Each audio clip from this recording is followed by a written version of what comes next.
Assalamualaikum warahmatullahi wabarakatuh. Selamat pagi semuanya. Kali ini kita akan belajar tentang dimensi 3 untuk pertemuan yang pertama.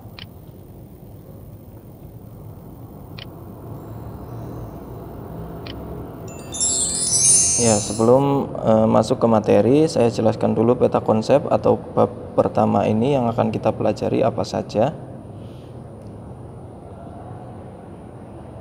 Ya, dalam dimensi 3 terdapat 3 unsur penting, yaitu titik, garis, dan bidang. Untuk pengertiannya masing-masing saya kira sudah dipelajari. Kemudian yang akan kita pelajari adalah tentang kedudukannya.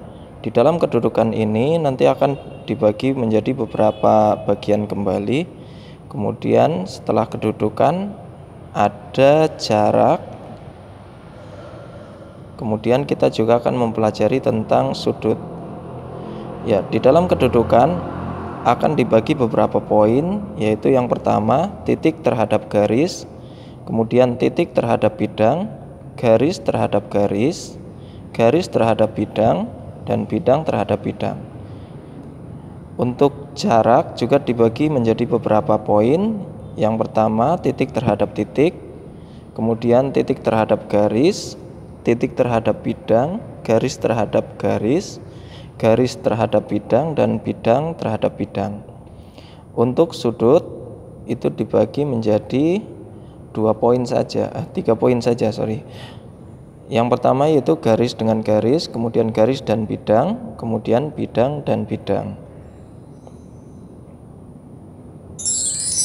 Oke, untuk indikator pada pertemuan kali ini yang tentang kedudukan titik, garis, dan bidang, yaitu siswa mampu menjelaskan kedudukan suatu unsur dalam bangun ruang, yang yaitu titik, garis, dan bidang.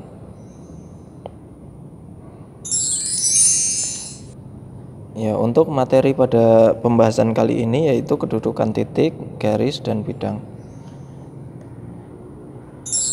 Ya, yang pertama adalah kedudukan titik terhadap garis. Coba perhatikan gambar berikut.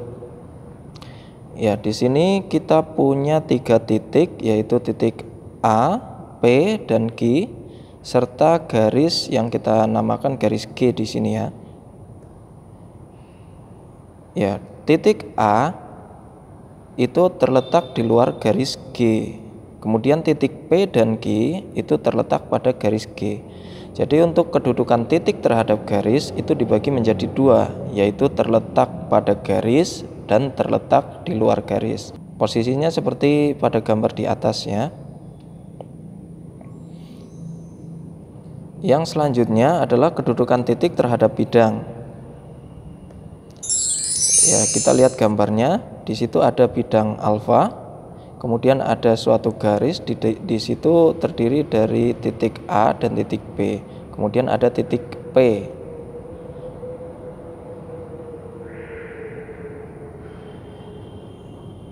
Ya, untuk kedudukan titik terhadap bidang juga dibagi menjadi 2 ya. Terletak pada bidang dan terletak di luar bidang. Ya, titik yang terletak di dalam bidang atau terletak pada bidang itu adalah titik A dan B, karena garis AB itu juga terletak pada bidang. Kemudian titik P itu terletak di luar bidang, karena dari gambar kita lihat titik P itu adalah berada di luar bidang alfa. Seperti itu. Jadi untuk kedudukan titik terhadap bidang itu ada 2, yaitu terletak pada bidang dan terletak di luar bidang. Kemudian yang selanjutnya yaitu kedudukan garis terhadap garis lain. Ya, di sini saya punya 3 gambar ya. Ada beberapa garis, kemudian kita letakkan pada bidang yang berbeda. Untuk gambar yang pertama di situ ada titik A. Itu merupakan perpotongan dari garis M dan N. Ya, garis M dan M ya berpotongan di titik A. Ya, kita catat poinnya ya, perpotongan atau garis berpotongan. Kemudian yang kedua, titik P dan Q, kalau kita lihat di situ tidak ada titik persekutuan atau tidak ada perpotongan, tetapi masih terletak pada bidang yang sama. Maka untuk gambar yang kedua, garis P dan garis Q itu adalah garis yang sejajar. Kemudian yang ketiga, di situ ada dua garis yaitu R dan S, tidak berpotongan ya. Tetapi garis R terletak pada bidang A, kemudian garis S itu tidak terletak, cuma menembus. Ya, garis R dan S dikatakan adalah dua garis yang bersilangan. Jadi untuk kedudukan garis terhadap garis lain itu ada tiga, yaitu yang pertama berpotongan, kemudian yang kedua sejajar, kemudian yang ketiga bersilangan. Ya, kita lanjutkan untuk kedudukan garis terhadap bidang. Ya, di sini saya punya 3 gambar juga. Diperhatikan baik-baik gambarnya. Ya, kita lihat gambar yang pertama. Ada garis M. Garis M itu terletak pada bidang. Kemudian ada garis P dan Q di gambar yang kedua. Garis P itu terletak pada bidang, tetapi garis Q adalah di luar bidang atau tidak terletak pada bidang. Tetapi garis P dan Q adalah garis yang sejajar karena tidak ada garis persekutuan. Akan tetapi garis P dan Q adalah garis yang sejajar. Nah, kita lihat. Ya, garis Q sejajar dengan bidang A.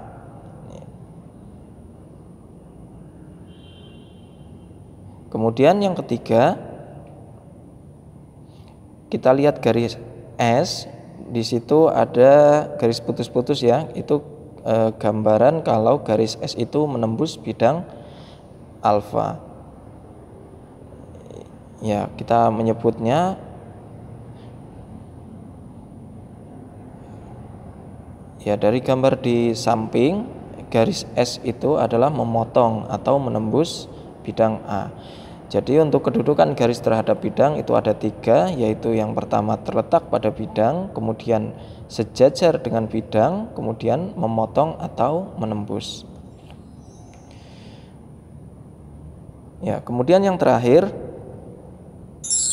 kita punya gambar seperti ini, yaitu kedudukan bidang terhadap bidang yang lain. Kita punya 2 bidang alfa dan beta. Di situ kalau kita lihat sama posisinya ya, cuma berbeda tempatnya. Nah, 2 bidang tersebut dikatakan sejajar selama bidang tersebut tidak berpotongan. Kemudian yang ketiga, yang selanjutnya, di situ ada bidang alfa dan beta juga, akan tetapi di situ ada perpotongannya.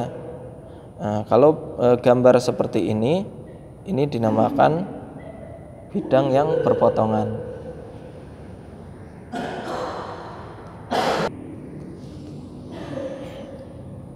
Oke, untuk pertemuan kali ini saya kira materinya cukup sampai di sini. Kita lanjutkan ke pertemuan selanjutnya.